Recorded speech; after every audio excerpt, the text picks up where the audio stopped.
ir a Juan en esta mañana, capítulo 2, versículo 1 al 11, que leyó el hermano Javier. Juan capítulo 2, versículo 1 al 11, estamos estudiando el Evangelio de San Juan.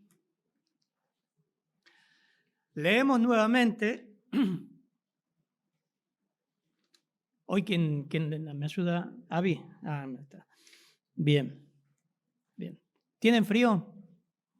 Recuerden, damas, empieza el verano, tráiganse poncho, frazada, manta polar, pullover, campera. No vamos a apagar el aire. Acá adelante morimos. Menos Johnny, que le da alergia, pero bueno. Sí, no. Porque no los vi en algunas predicaciones, empiezan las mujeres como diciendo, pastor, apague el aire. No la vamos a apagar. Tráigase todo eso. Vamos a leer, hermanos. Tenemos los perritos esto acá. No sale por el audio, ¿no? Ahora va. Bueno, esos son nuestros vecinos nuevos. Vamos a comenzar con Juan capítulo 2, versículo 1 al 11. Al tercer día se hicieron unas bodas en Caná de Galilea y estaba allí la madre de Jesús. Y fueron también invitados a las bodas de Jesús, Jesús y sus discípulos. Y faltando el vino, la madre de Jesús le dijo, no tienen vino. Jesús les dijo, ¿qué tienes conmigo, mujer? Aún no ha venido mi hora. Su madre dijo a los que le servían, haced todo lo que os dijere. Y estaban allí 6 tinajas de piedra para agua, conforme al rito de la purificación de los judíos, en cada una de las cuales cabía 2 o 3 cántaros. Jesús les dijo, llenad las tinajas de agua. Y las llenaron hasta arriba. Entonces les dijo, sacad ahora y llevadlo al maestresala, difícil, pero... Y se lo llevaron. Cuando el maestresala probó el agua hecha en vino, sin saber de dónde era, aunque lo sabían los sirvientes que habían sacado el agua, llamó al esposo y le dijo, todo hombre sirve primero el buen vino y cuando ya han bebido mucho, entonces el inferior. Mas tú has reservado el buen vino hasta ahora. Este principio de señales hizo Jesús en Caná de Galilea y manifestó su gloria. Y sus discípulos creyeron en él. Qué hermosura, Señor. Gracias por el Evangelio de Juan que podamos estar estudiando, Señor, que revela tu deidad, tu humanidad, pero con el acento en tu deidad. Ayúdanos a aprender más de ti. Ayúdanos también, Señor, y te ruego por los que están escuchando y viendo este mensaje, que no han escuchado el verdadero evangelio, que se conviertan a ti, que vayan a ti con la correcta motivación por la salvación, Señor. Te ruego obres en sus almas a través de tu Espíritu Santo, Señor. Sabemos que tu palabra nunca vuelve vacía. Algo hace, Señor. Te ruego por ello. En tu nombre. Amén, Señor. Estamos en los milagros. Este es el primer milagro de 7 que da el Evangelio de Juan. Obviamente que no fueron 7 milagros lo que hizo el Señor. Hizo muchos, muchísimos. Juan 20 dice que no cabrían los libros del mundo todo lo que hizo el Señor. Pero Juan registra 7 señales. La lista no es exhaustiva. El Señor hizo muchos más milagros. Pero Juan seleccionó 7 para probar su deidad. La cantidad de milagros no es lo importante, si no Dios lo hubiese dicho.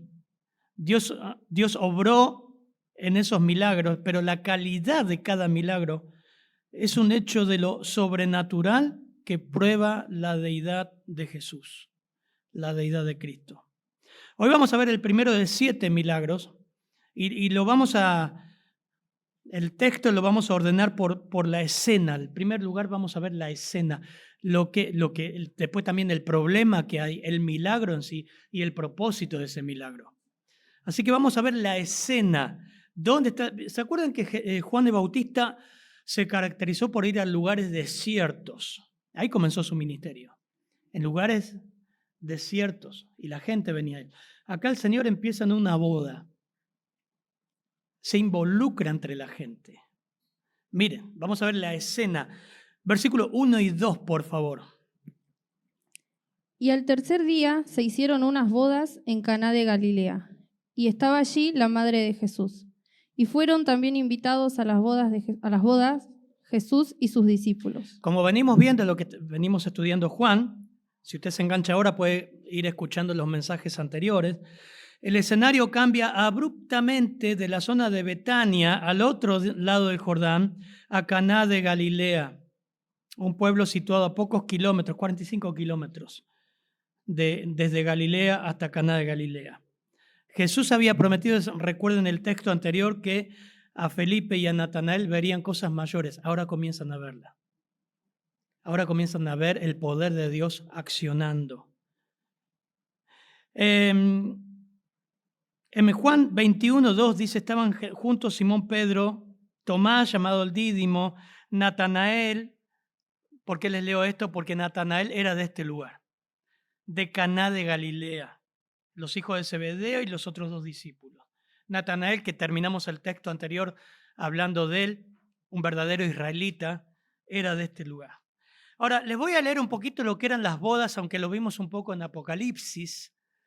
Les leo la importancia de una boda para lo que era Palestina del siglo I. Podían durar hasta una semana. El novio era el responsable de pagar todos los gastos de la celebración. Oh, mira qué cosa. Está bueno eso. Prepárate, novio, ¿eh? ¿Dónde está Jonathan? El responsable de pagar todo. Pero este era el contexto judío. Podían durar una semana. Las bodas marcaban el final del desposorio durante este periodo, el cual duraba varios meses. Se consideraba a la pareja como marido y mujer. Solo un divorcio podía terminar este estado, el desposorio. ¿Se acuerdan que María y José estaban desposados? Pero no podían vivir juntos hasta que no se consume el matrimonio en la ceremonia. Muy lindo. La noche de la ceremonia, que era el final de esa celebración, que es esta, lo que estamos viendo hoy, por lo general un miércoles, el novio y sus amigos iban a la casa de la novia y ellos acompañaban a la novia y a sus invitados a la casa del novio, donde era la ceremonia y este banquete. La celebración terminaba con este banquete real. Mateo 10 ilustra, por ejemplo, las 10 vírgenes. No era que el novio se casa con 10 vírgenes. Eran los que acompañaban al novio y el Señor lo usa ahí como una parábola. ¿Sí? Bueno, la escena, estamos viendo la escena. El Señor empieza su primer milagro en el marco de esta preciosa escena de una boda. Y estaba allí, dice versículo 1, la madre de Jesús, María. Juan se refiere a María por su nombre. Nunca se refiere a María por su nombre en este evangelio, pero su presencia en la boda sugiere que seguramente los novios o ellos eran familiares de las personas que se casaban. Vamos a ver algunas, aunque esos detalles no son importantes, pero están ahí y como estamos viendo en Método de Estudio Bíblico, la observación del texto hace que se cree mejor la atmósfera. Nos metemos ahí. María parece ser más que una simple invitada, tiene algo de responsabilidad, ayuda a la familia del novio. Fíjense que estaba ahí la madre de Jesús y fueron también invitados a la boda Jesús y sus discípulos, y luego ella es la que nota que falta el vino. Ahora llegamos ahí. Fueron también invitados a las bodas Jesús y sus discípulos. Hasta acá 7 discípulos ya se tiene, por lo menos 5 acompañaban acá a Jesús: Andrés, Pedro, Santiago, Felipe, Natanael, que viajaron a pie hacia ese lugar 3 días de viaje. Para un judío y para un cristiano, el matrimonio Obviamente que Jesús aceptó la invitación. Por eso algunos dicen que Natanael también estaba familiarizado con los novios. No se sabe. No podemos argumentar o inventar algo que el texto no lo dice. Pero Jesús fue invitado. Por ahí a través de María eran familiares. El matrimonio es una unión sagrada de un hombre y una mujer. Es el momento en el cual se hacen votos delante de Dios. La ceremonia es un elemento esencial de esa unión. La pareja hace votos públicos, el uno para el otro, de permanecer fieles uno para con el otro. Tanto en el Antiguo Testamento como en el Nuevo Testamento, la Biblia ve la ceremonia como parte necesaria del matrimonio. Paréntesis. Ahora seguimos con la escena. Dios ve el matrimonio como algo precioso, hermoso. La primera institución que Dios creó en Edén y que el pecado destruyó. Hoy tenemos nuestra reunión de matrimonio, almuerzo, trajeron la comida, ¿no? Vamos a comer algo rico. ¿Pero vos te quedás? Bueno, y vamos a ver sobre Génesis y sobre el propósito del matrimonio y la unidad en el matrimonio. Los votos, usted dice, bueno, yo soy casado por civil, pero no por iglesia. No quiero desarrollar mucho esto, pero este es el marco donde el Señor estaba. Lo que a Dios le importa, tu unión con el hombre o con la esposa, civil, donde hay una unión legal delante de un juez, delante de testigos, y hay votos. Cuando nos casamos con Emma, hace muchos años, justo la jueza que nos casaba fue vecina mía, me conoce de chiquito porque jugaba con sus hijos. Tuve el privilegio que ella lloraba y nosotros llorábamos porque me conocía desde bebé. Vivía porque falleció en la esquina de mi casa. Y me leyó los votos. Bueno, los que se han casado saben, en el civil se leen votos. En nuestro hermoso país, Argentina, quien tiene la autoridad sobre el matrimonio es la unión civil, el juez. El pastor no tiene autoridad jurídica sobre el matrimonio. ¿Saben eso? Si usted va a otro país, no sé cómo es en Paraguay, pero por ejemplo en los Estados Unidos, el pastor tiene autoridad jurídica y legal. Acá no. Yo no te caso. Se puede hacer una ceremonia símbolo, pero lo que tiene valor delante de Dios, tu unión civil. Por eso siempre alentamos a los novios. Dice, pastor, no nos podemos casar aunque sea por iglesia. No, te vas a casar por civil. Es más, ahí asumís una responsabilidad civil también y hay un amparo legal sobre tu esposa y sobre tus hijos. Bueno, en síntesis, el Señor hace el primer milagro, obviamente que cambia. Este es el marco judío, pero también hay un marco legal y por eso es lo que pasa. Jesús comienza su ministerio. Te animo, hermano, que si te pones de novio es para matrimonio, no para hacer cualquier cosa. Si no tenés la espalda para enfrentar un matrimonio, no te pongas de novio. Para jugar con los sentimientos y las emociones de una chica. Porque el hombre destruye emocionalmente a una mujer. Te pones de novio con una chica, después con otra, después con... Y pasa en la iglesia también, ¿eh? Pasan las iglesias. Eso es pecado. La Biblia dice, huid de toda pasión juvenil. Y eso lo incluye también. Huid. Y huid de la fornicación. Y si no estás casado, estás conviviendo, estás en pecado. Ya tenés que separarte, no dormir más juntos. Y decir, bueno, quiero hacer las cosas bien, me voy y me caso. Y cuando te casás, comenzás un matrimonio. El resto no es matrimonio. No lo digo yo. Honroso sea el matrimonio con lecho sin mancilla, pero a los fornicarios y a los adúlteros, las dos cosas, los juzgará Dios. A todos les he hablado de frente, como dice el argentino, frente manteca. Eso dice la Biblia. Por eso el Señor en realidad empieza con esta escena preciosa, con el marco de fondo de una celebración matrimonial, en un marco social. Esa es la escena, un hermoso cuadro de boda. Y acá viene el problema. ¿Qué pasó? Versículo 3 y 4 y 5, por favor. Y faltando el vino, la madre de Jesús le dijo, no tienen vino. Jesús le dijo, ¿qué tienes conmigo, mujer? Aún no ha venido mi hora. Su madre le dijo a los que servían, haced todo lo que os dijere. Acá viene la situación y el drama. Y usted dice, pastor, ¿pero por qué es un drama? Mejor, así no se emborrachan. No, está en nuestra cultura y dice, ¿qué tiene si falta el vino? Bueno, el vino era un elemento esencial de toda comida. Si usted va a la Biblia, hay un gran contexto de lo que era el vino. También era usado como medicina. El agua no era potable como hoy. No tenía cloro, no tenía tratamiento, no había otra bebida como tenemos hoy, tanta variedad. El vino servía para diluirse y también purificar el agua. Obviamente las escrituras hablan muchísimo del vino. Y el problema y el pecado del vino, el pecado es embriagarse con el vino.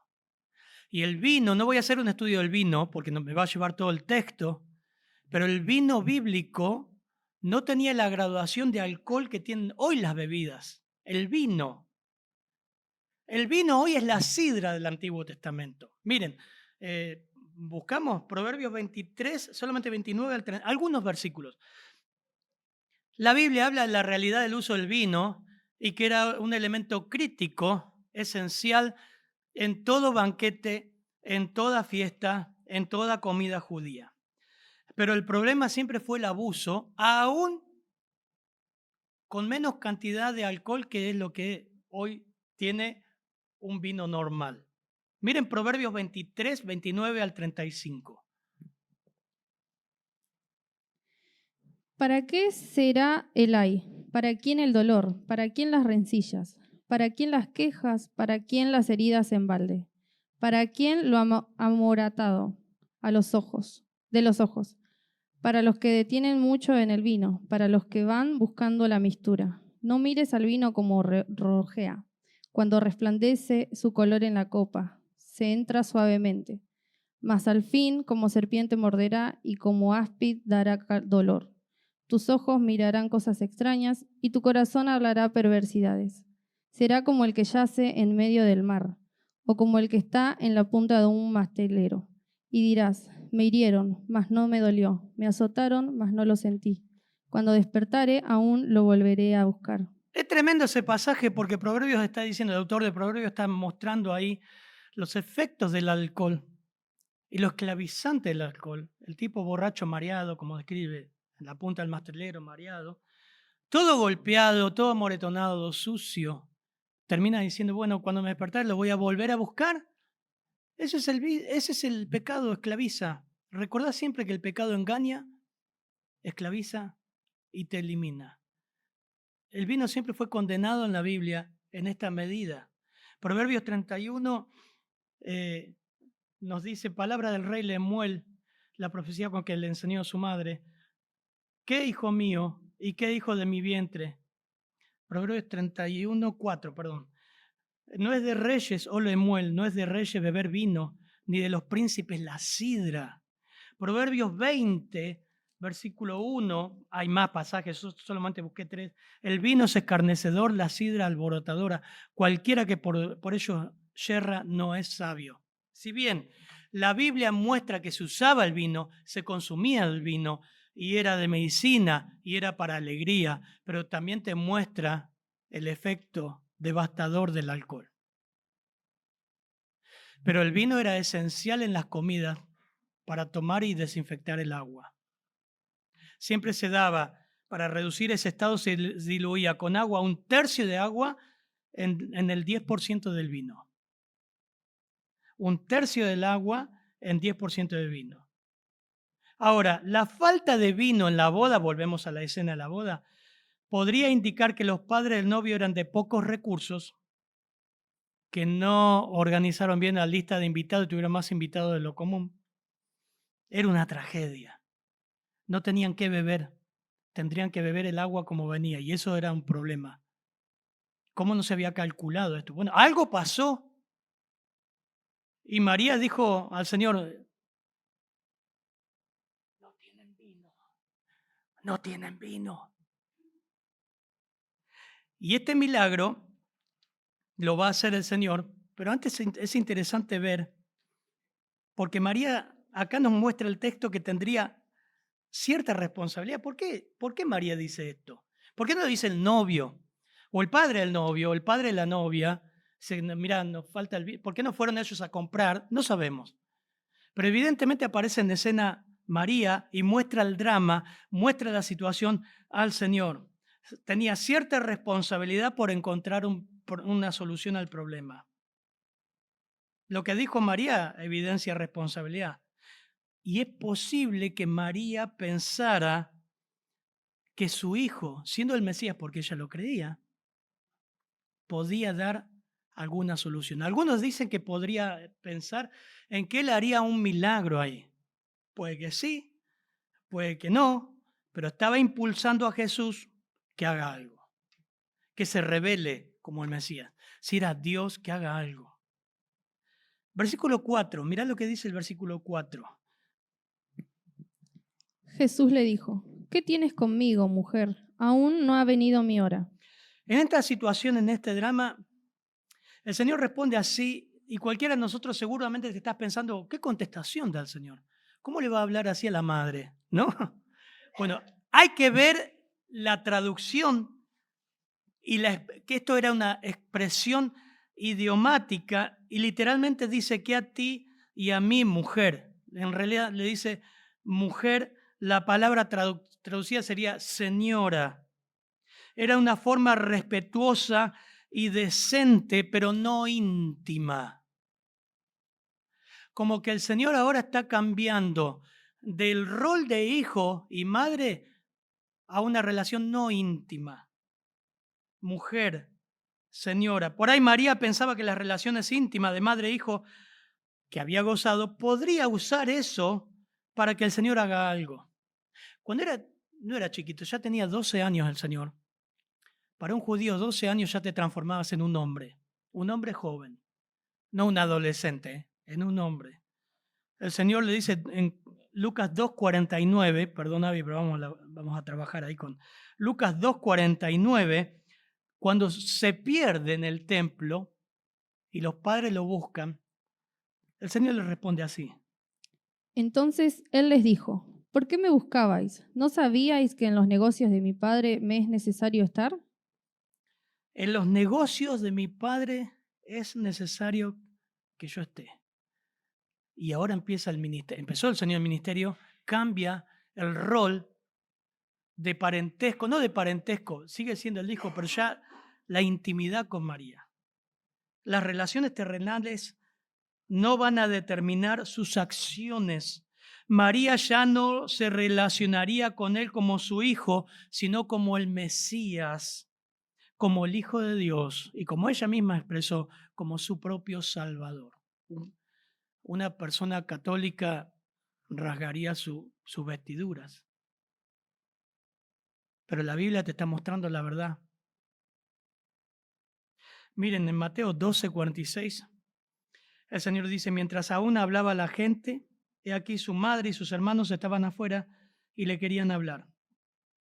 Y le dijo uno, he aquí tu madre y tus hermanos están afuera, te quieren hablar. Respondiendo él al que le decía esto, le dijo, ¿quién es mi madre y quiénes son mis hermanos? Y extendiendo su mano hacia sus discípulos, dijo, he aquí mi madre y mis hermanos, porque todo aquel que hace la voluntad de mi Padre, que está en los cielos, ese es mi hermano, mi hermana y mi madre. Cambia la relación. Era el Señor. Y María necesitaba al Señor. Cambia el énfasis de la supremacía de su persona sobre los lazos familiares. Lucas 11, no lo busquen, Lucas 11:27, le voy a leer 2 versiones de la Biblia. Mientras él decía estas cosas, una mujer de entre la multitud, esta fue una señora católica, dijo esto. Mientras él decía estas cosas, una mujer de entre la multitud levantó su voz y le dijo, bienaventurado el vientre que te trajo y los senos que mamaste. Y él le dijo, versículo 28, antes bienaventurados los que oyen la palabra de Dios y la guardan. Porque ella decía, bienaventurada María. Y él dice, no. Antes bienaventurados los que oyen y hacen y guardan la palabra de Dios. Cambió los lazos. Aún no ha venido mi hora. Continuamente los evangelios hablan de eso. El Señor lo expresó varias veces. Dijo esto y poco antes de la crucifixión expresó, ha llegado mi hora. Así que Jesús le dejó en claro a María, a su madre, que Él actuaría ahora de acuerdo a los tiempos de Dios, decretados desde antes de la fundación del mundo y no de acuerdo a los tiempos de ella o de cualquier otra persona. Él haría un milagro ahí. Él haría una señal, pero no impulsado por alguien, sino conforme a la voluntad de Dios. Él comienza el ministerio estaba ahí y él ya estaba pensando en su culminación. Fíjense que en el versículo 5 María le responde, no le retruca, no le dice, ¿cómo le hablas así a tu madre? Como dirían mi mamá o alguno de ustedes, ¿no? María dice algo interesante. Escuche si usted es católico. Fíjese lo que María le dice a Jesús. Su madre dijo a los que servían, haced todo lo que os dijere. Haced todo lo que os dijere. María se humilla delante del Señor y dice, bueno, Él va a decir lo que va a hacer. Él va a decir. Hay otra cosa que vemos que ella como que dirige el grupo de cocineros, de maestresala, ¿no? Es como que está en la cocina dirigiendo la boda. Vieron que en las bodas, también en Israel, se contrataban personas, había personas que organizaban. Y es como que ella está ahí en la antesala de la boda, donde la boda estaba del otro lado, y dice, hagan ustedes lo que sirven, hagan lo que él dice. Ah, bueno. Alguna responsabilidad tenía. Esto es para ser curiosos del texto. María era la que mandaba ahí en la comida y el vino, la que vio la problemática. Y es interesante que acá dice, listo, hagan todo, entre paréntesis, hermanos, para nosotros. Un llamado, ¿no? Hagan todo lo que Él dice. No hagan otra cosa. Me animo a decir, aunque les parezca ridículo, antinatural, como Dios me va a pedir eso. Si te lo pide, hacelo. Ir a pedir perdón a una persona, humillarte, predicar, hablar, le voy diciendo, ya le hablé tantas veces, ¿para qué le voy a hablar si me va a decir que no? Hacelo. Si Dios te lo dice, hacelo, porque Él te lo dice. Cerramos paréntesis. Versículo 5, entonces hagan todo lo que Él dice. Dios hace las cosas a su manera y en sus tiempos. Y tenemos que tener cuidado de familiarizarnos con Dios y creer que lo podemos manipular a nuestro antojo. Como hoy muchas iglesias hablan de pactar con Dios o decretar, ¿no? Y reclamar a Dios y decir, Dios va a hacer tarde de milagros. Y profetas, ¿desde cuándo vos sabés que Dios va a hacer milagros? ¿Estás seguro? La gente cree, y quizás nosotros creemos que podemos manipular a Dios. Cuidado con familiarizarnos con Dios. Miren, Eclesiastés dice 5. Eclesiastés 5, libros poéticos. Cuando fueres a la casa de Dios, guarda tu pie. Y acércate más para oír que para ofrecer el sacrificio de los necios, porque no saben que hacen mal. Eclesiastés 5:1, 2 ahora. No te des prisa con tu boca ni tu corazón se apresura a proferir palabra delante de Dios, porque Dios está en el cielo y tú estás en la tierra. Por tanto, sean pocas tus palabras, porque de la mucha ocupación viene el sueño y de la multitud de palabras la voz del necio. Proverbio dice, en la multitud de palabras nos falta pecado. Cuando a Dios hace promesa, no tardes en cumplirla, porque Él no se complace de los insensatos. Cumple lo que prometes. Mejor es que no prometas y no que prometas y no cumplas.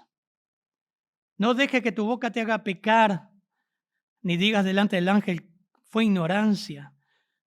¿Por qué harás Dios que se enoje a causa de tu voz y que destruya la obra de tus manos? Wow. Bueno, no vamos a predicar este texto. Lo que te está diciendo, no te familiarices con Dios. Él está en el cielo, tú estás en la tierra.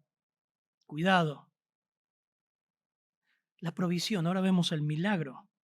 Vimos la escena, vimos la situación, vimos cómo María lo quiere impulsar al Señor que haga algo. Él la ubica, mirá, de ahora en más yo voy a hacer lo que Dios dice que, mi Padre dice que haga, no lo que usted quiere que haga, señora.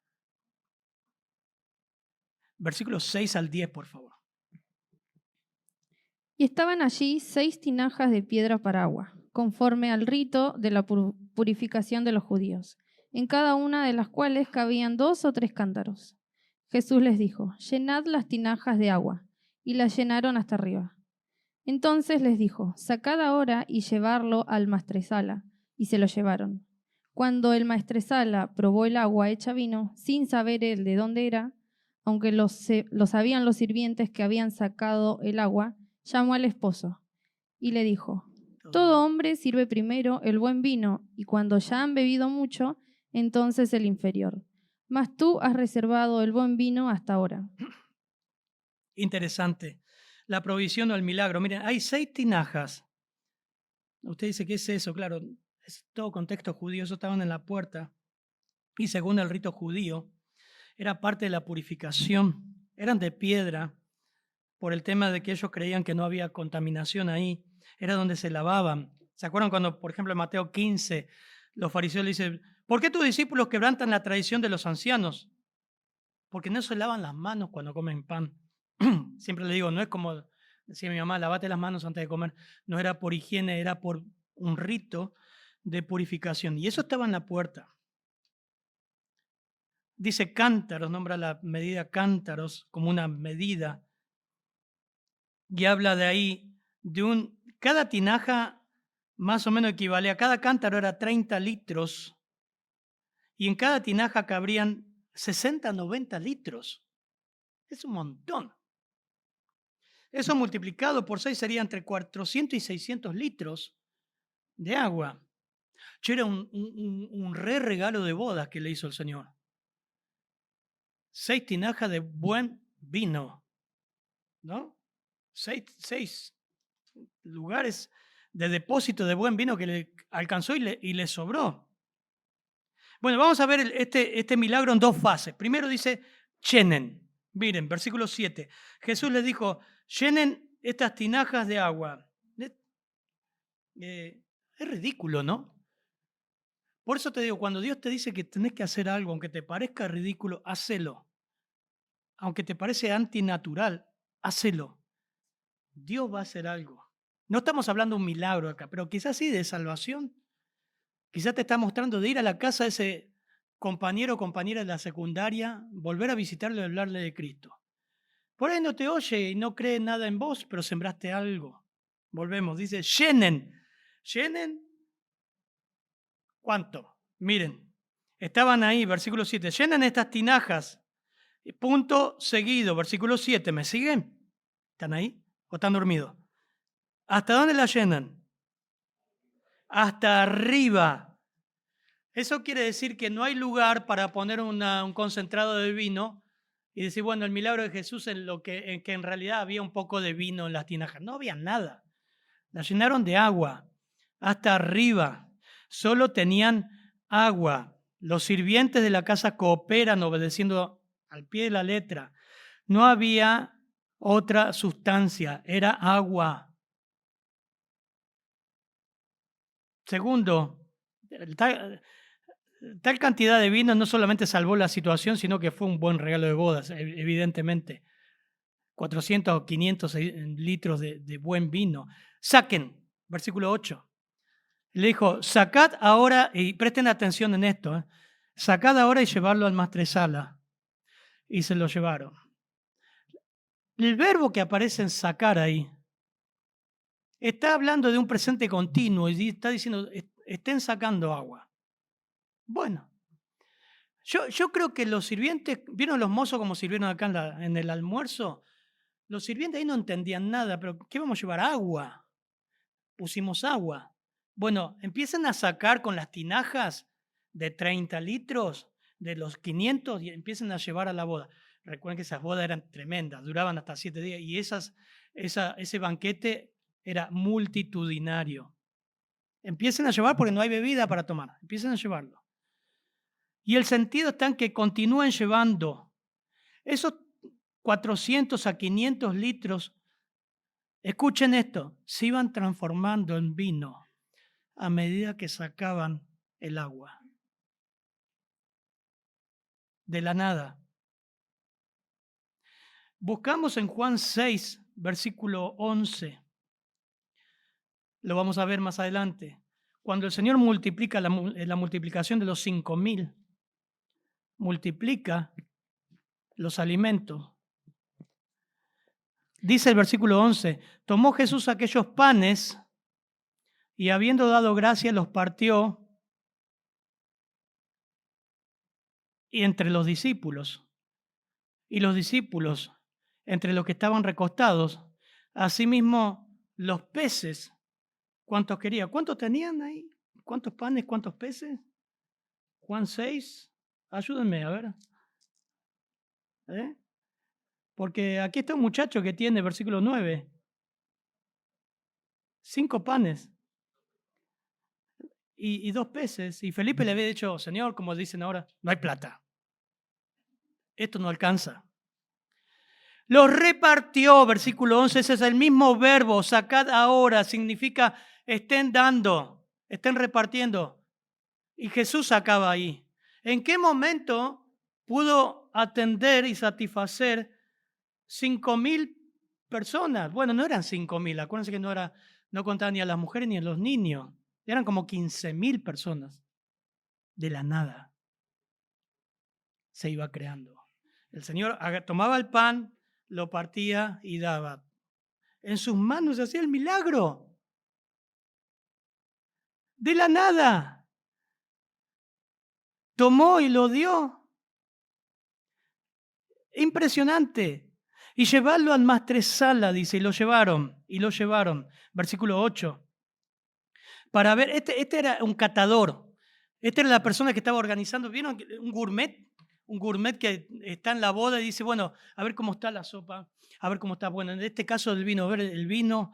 Y cuando el maestresala probó el agua hecha vino, dice el versículo 9, sin saber de dónde era, aunque los sirvientes se codeaban, decían, nosotros sabemos de dónde vienen, llamó al esposo por el intercomunicador, ¿no? Llamó, dice, llamen al novio.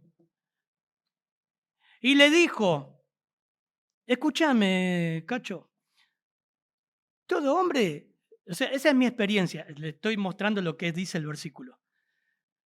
Mi experiencia como catador es que en toda boda, todo hombre sirve primero el buen vino y cuando ya están alegres, medio, ya están ahí, le manda el más baratito.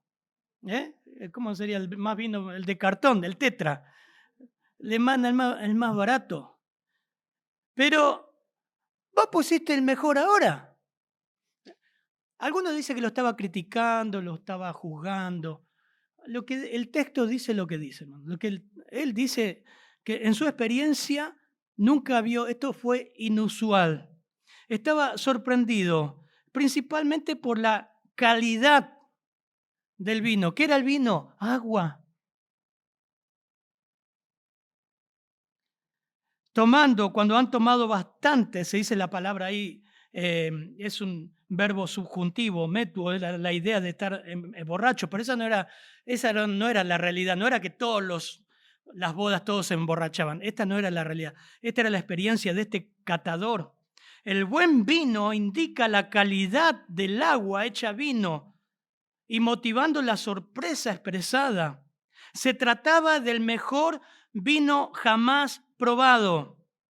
El vino no venía de un proceso normal de fermentación de uvas, viña, tierra y sol. Nosotros tenemos el mejor vino, creo que en Argentina están en Mendoza las bodegas.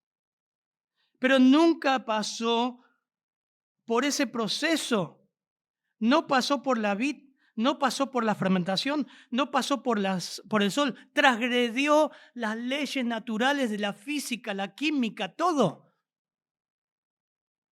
¿Por qué? ¿Cómo fue posible? Te leo algo, Juan 1, versículo 1 al 3. En el principio era el verbo, y el verbo era con Dios, y el verbo era Dios. Era Dios. Versículo 2.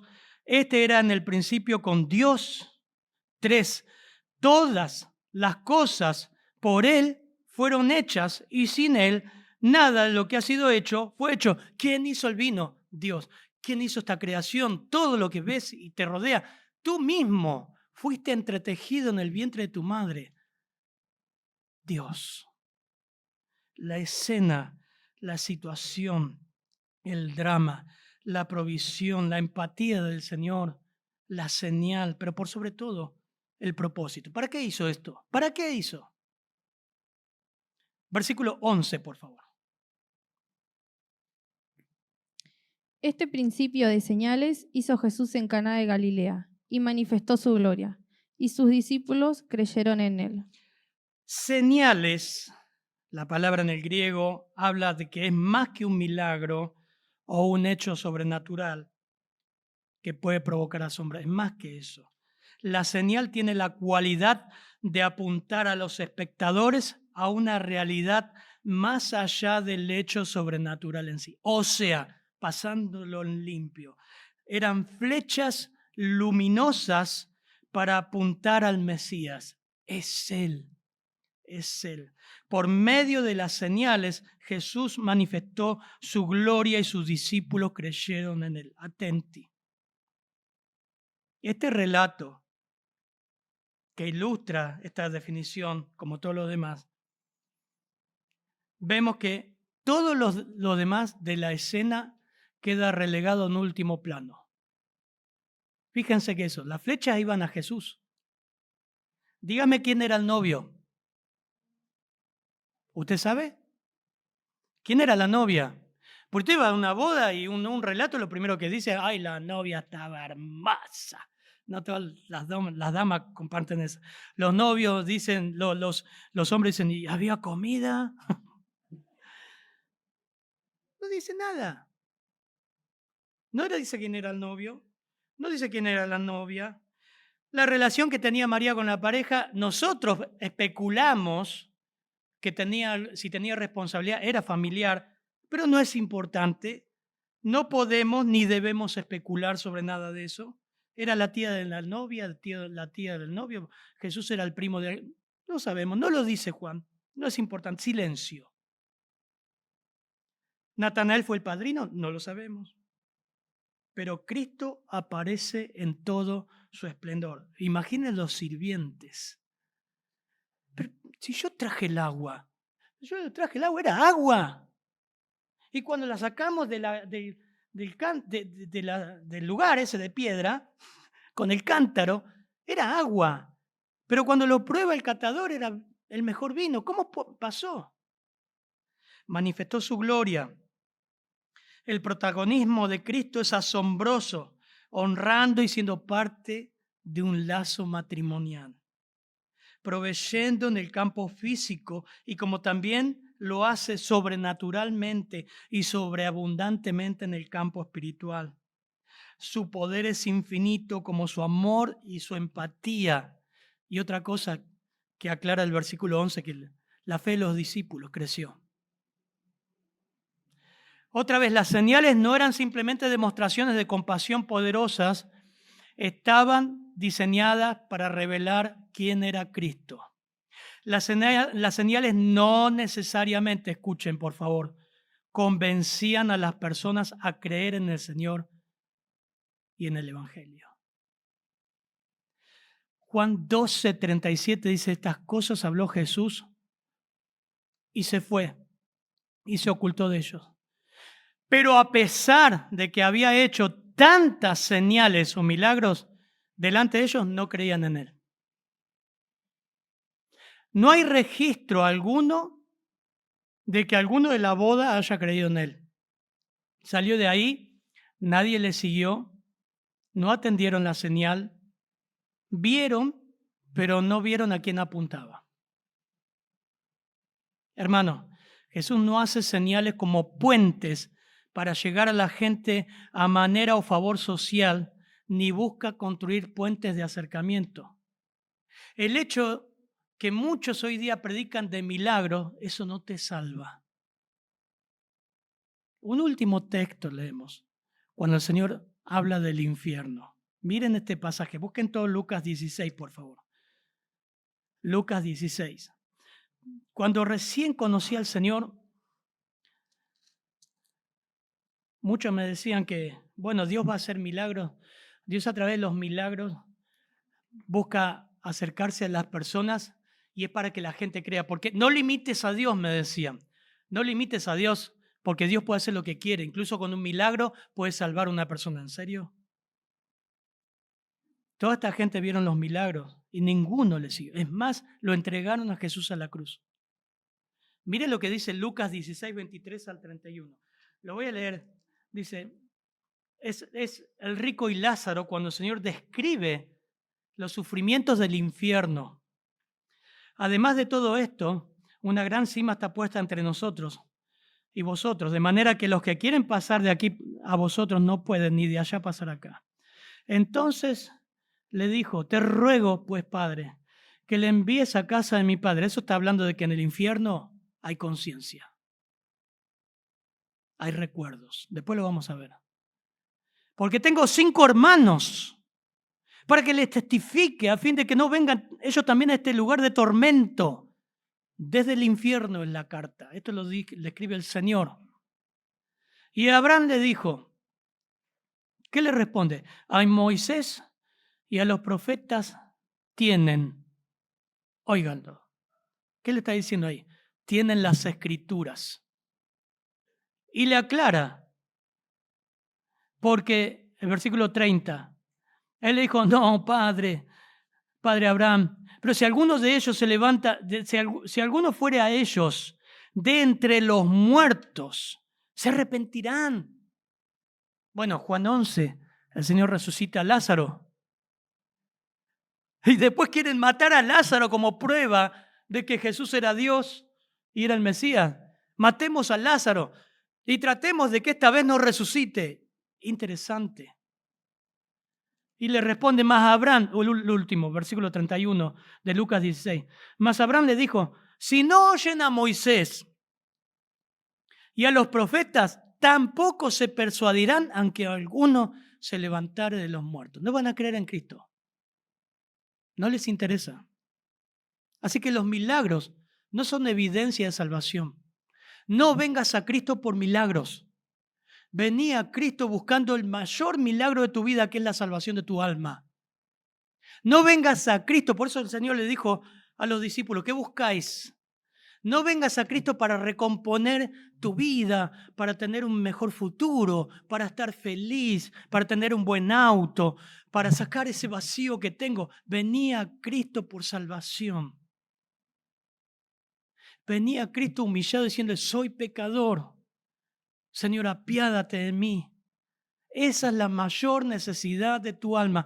Y la gente después lo empezó a dejar, como muchos van a dejar en la iglesia a lo largo del tiempo. No estoy hablando de cristianos verdaderos que quizás se cambian de iglesia. Estoy hablando de muchos que vienen, escuchan el mensaje una y otra vez, pero no hacen nada con el mensaje. Dice Juan 20:30. Hizo además muchas otras señales en presencia de sus discípulos. Muchas, las cuales no están escritas en este libro. Juan aclara, el Evangelio de Juan 20:30. Pero estas se han escrito, ¿con qué propósito, Juan? Para que crean que que Jesús es el Cristo, el Hijo de Dios, y para que creyendo tengan vida en su nombre. Ese es el punto. Ese es el punto. Que creas, te entregues a Cristo, te apropies de Cristo, sepas quién es Cristo. Juan te muestra la deidad de Jesucristo. Las señales apuntan a Él. La Escritura te muestra quién es Él. No se trata de buscar milagros, sino su persona. Padre, gracias por tu palabra, Señor. Gracias por lo claro que nos muestras del Evangelio. y que tú has venido a buscar y salvar lo que se había perdido. Eso somos nosotros, Señor. Perdidos en nuestros pecados, malos de nacimiento, merecedores del fuego eterno, porque nos alejamos de ti. Cada uno se apartó por su camino, pero es hermoso ver lo que dice Isaías. Mas Jehová cargó en él el pecado de todos nosotros, y por su llaga fuimos nosotros curados. Oro, Señor, y oramos como iglesia para que los incrédulos les resplandezca la luz del Evangelio. Crean, Señor. Realmente vayan a ti apropiándose de tu persona, que estás vivo, que volverás, buscarás a tu iglesia y luego juzgarás a este mundo con tu justicia. En tu nombre, Señor, oramos. Amén, Padre.